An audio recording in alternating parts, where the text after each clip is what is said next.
ஓம் ஸ்ரீ குருபியோ நமக. ஓம் ஸ்ரீ மகா பெரியவா சரணம். பிப்ரவரி 24 மாசி மகம் தினத்தன்னைக்கு இந்த 3 பொருட்களை நம்ம கட்டாயம் தானம் செஞ்சே ஆகணும். அப்படி செய்யறது மூலயமா உங்கள் வீட்டில் தனம் பெருக செய்ய முடியும். 16 செல்வங்களும் வீடு தேடி வரும்.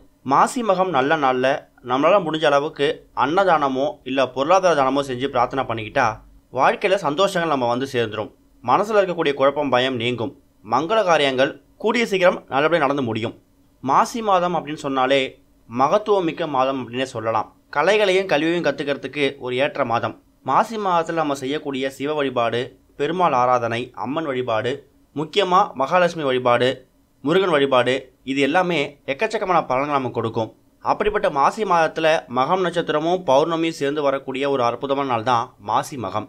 அன்றைய தினம் நீங்கள் கோவிலுக்கு போகிறது, புனித நீராடுறது, உங்கள் வீட்டில் பூஜை பண்ணுறது, இதெல்லாம் ஒரு பக்கம் இருந்தாலும் கட்டாயம் மாசி மகம் மாதிரி ஒரு முக்கியமான புனித நாளில் நீங்கள் ஒரு சில தானங்களை உங்கள் கையால் நீங்கள் பண்ணணும். பொதுவாக புண்ணிய காலங்களில் தானம் செய்கிறது ரொம்ப அவசியம். அது கணக்கில் அடங்காத பலன்களை ஏற்படுத்தி கொடுக்கும். முந்தைய காலத்தில் அரசர்கள்லாம் தானங்கள் அளிக்கிறத வழக்கமாக வச்சுருந்துருக்காங்க. புண்ணிய ஸ்தலங்களுக்கு போகும்போது, புனித நதியில் நீராடும் போதெல்லாம் கண்டிப்பாக தானங்கள் செய்யணும் அப்படிங்கிறத நமக்கு அறிவுறுத்திட்டு போயிருக்காங்க. பசு, பூமி, தானியங்கள், ஆபரணங்கள், உணவு, இது எல்லாத்தையுமே அந்த காலத்தில் முக்கியமான விசேஷ நாட்களில் தானமாக வழங்கியிருக்காங்க. இளநீர் ஓடு அப்படின்னா பூசணிக்காயில் துளையிட்டு அந்த துளைக்குள்ள ஆபரணங்களையும் நவரத்னங்களையும் வச்சு அவங்க வந்து தானமாக கொடுப்பாங்களாம். நமக்குலாம் அந்தளவுக்கு வசதி இருக்கான்னு தெரியல. ஆனால் நம்மளால் முடிஞ்ச 10 ரூபாயாவது நம்ம ஒருத்தவங்களுக்கு தானமாக கொடுக்கணும். மாசி மகம் நல்ல நாளில் அப்படி என்னென்ன பொருட்களை தானமாக கொடுக்கலாம்? முக்கியமாக வஸ்திர தானம். எவ்வளோ பேர் ரோட்டில் போட்டுக்க ட்ரெஸ் இல்லாமல் கிழிஞ்ச துணியோடு இருக்காங்க. அவங்களுக்கு போட்டுக்கிறதுக்கு உடை வாங்கி கொடுக்கலாம். அடுத்து இந்த மாசி மகம் நல்ல நாளில் மழையில் நனையாமல் இருக்கிறதுக்காக நீங்கள் ஒரு குடை ஒன்று வாங்கி கொடுக்கலாம். குடை தானம் ரொம்ப ரொம்ப சிறப்பு.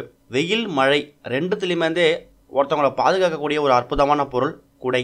அந்த குடையவும் நீங்கள் தானமாக வாங்கி கொடுக்கலாம். 3வது பழங்கள். பழங்களில் இந்த பழம் அந்த பழம் இல்லை. உங்களால் ஒரு 5 ரூபாய்க்கு வாழைப்பழம் வாங்க முடிஞ்சால் கூட அதை வாங்கி ஒருத்தவங்களுக்கு தானமாக கொடுங்க. அதுக்கப்புறம் எப்பவும் போல் அன்னதானம் கொடுக்கலாம். குளிரில் ரோட்டில் நடுங்கிறவங்களுக்கு போர்வை வாங்கி கொடுக்கலாம்.